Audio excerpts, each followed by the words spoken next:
أعوذ بالله من الشيطان الرجيم بسم الله الرحمن الرحيم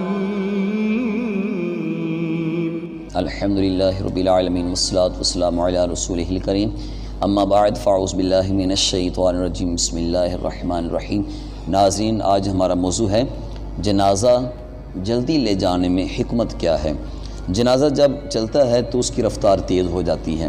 کچھ لوگ سوچتے ہیں کہ جنازے کی رفتار تیز ہے، یہ فطرتی طور پہ ایسا ہوتا ہے، اور پھر اس کو جلدی لے جانے کا حکم ہے آقا علیہ الصلوۃ والسلام کی طرف سے کہ جنازہ جلدی لے جایا جائے۔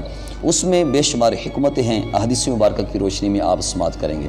پہلی حدیث مبارکہ ابو داؤد شریف میں ہے، حضرت حسین بن وحبہ رضی اللہ تعالی عنہ روایت فرماتے ہیں کہ حضرت طلحہ بن برہ بن عاصم رضی اللہ تعالی عنہ بیمار ہو گئے تو نبی کریم رؤوف الرحیم صلی اللہ علیہ وآلہ وسلم ان کی عیادت کے لیے تشریف لائے۔ آپ نے فرمایا، میرا خیال ہے کہ طلحہ کی وفات کا وقت قریب آ چکا ہے، بس مجھے اس کی اطلاع کر دینا اور جلدی کرنا، کیونکہ کسی مسلمان کی میت کو اس کے اہل و عیال کے درمیان زیادہ دیر رو کر رکھنا مناسب نہیں ہے۔ پہلا حکم یہ آقا کی طرف سے کہ میت کو زیادہ دیر گھر میں نہ رکھا جائے، جتنا جلد ہو اس کو گھر سے الوداع کیا جائے۔ اب دوسری بات کی طرف آتے ہیں کہ جنازہ جلدی لے جانا، اس پہ بخاری شریف اور مسلم شریف کی حدیث مبارکہ آپ سماعت فرمائیں گے۔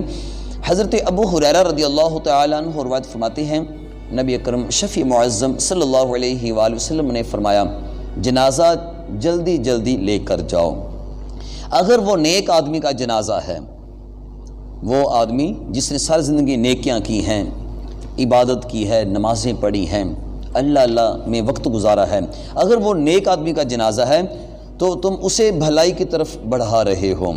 ظاہر بات کہ نیک آدمی کے لیے جو قبر ہے وہ بھی جنت کا باغ بن جائے گی، تو وہ اچھے مقام کی طرف جا رہا ہے، جنت کی طرف جا رہا ہے۔ تو نیک آدمی کا جنازہ ہے تو جلدی لے کر چلو کہ اسے تم بھلائی کی طرف لے کر جا رہے ہو۔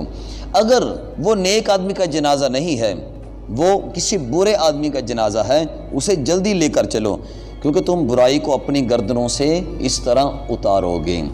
دونوں صورتوں میں جنازہ جلدی لے کر چلیں، وہ نیک آدمی کا ہے یا کسی برے آدمی کا ہے۔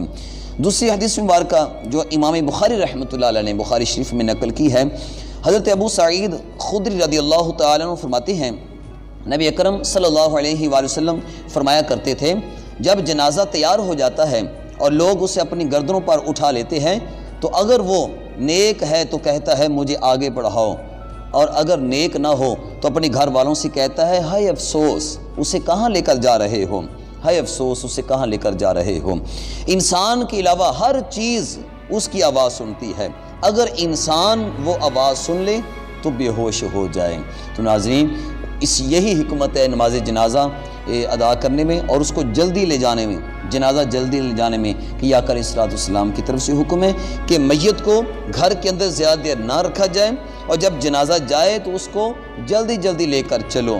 اس کی وجوہات بیان کر دی گئی۔ اللہ تعالی ہمیں نیکی کی سعادت نصیب فرمائے، گناہوں سے محفوظ فرمائے، اتنی نیکیاں کریں کہ مرنے کے بعد جب ہم قبر کی طرف جا رہے ہوں تو ہماری جو روح ہے وہ بھی خوش ہو، اور ہمیں خوشی محسوس ہو رہی ہو کہ میں اپنے اچھے مقام کی طرف جا رہا ہوں۔ اللہ تعالی ہمیں اپنی قبر اور اپنی آخرت کی فکر نصیب فرمائے، آمین بجاہ النبی شین۔